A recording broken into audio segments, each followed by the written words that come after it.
اللہ جانے پٹواری جہالت کے کون سے والے مقام پر ہیں، مگر جس مقام پر بھی ہے نا وہاں سے واپسی ممکن نہیں ہے۔ ان کی جہالت کا مرض تو ویسے ہی لا علاج ہو چکا ہے۔ آج کل کہیں گے نیازی مافیا مانگ رہا ہے، نیازی ڈیل مانگ رہا ہے، اور بھائی ڈیلے لینے والے، مافیا مانگنے والے اس طرح جیلوں میں بیٹھ کے سزائیں نہیں کاٹتے، نہ ہی تکلیف برداشت کرتے ہیں۔ ڈیلے لینے والے، مافیا مانگنے والے جو ہوتے ہیں نا وہ آپ کے بھگوڑے جیسے ہوتے ہیں، جو 50 روپے کے اسٹامپ پیپر پہ بیماری کا بہانہ بنا کر گھر والوں کو گروی رکھوا کر ملک سے باہر جا کے 4-5 سال عیاشیاں کرتے ہیں، سزا یافتہ اور نااہل ہونے کے باوجود بھی۔ پھر چاہے والدہ کی وفات ہو یا بیگم کی وفات ہو یا بھائی کی حکومت ہی کیوں نہ ہو، واپس ملک آنے کی جرت نہیں کرتے جب تک دوبارہ ان کو ڈیل نہیں مل جاتی ہے۔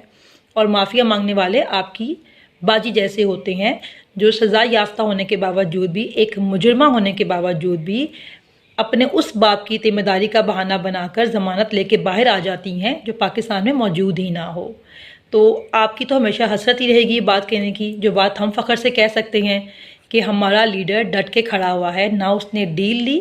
نہ اس نے ڈھیل دی، اور نہ ہی وہ جھکا، نہ ہی وہ بھاگا، بلکہ اپنی قوم کے ساتھ مشکل وقت میں ڈٹا رہا،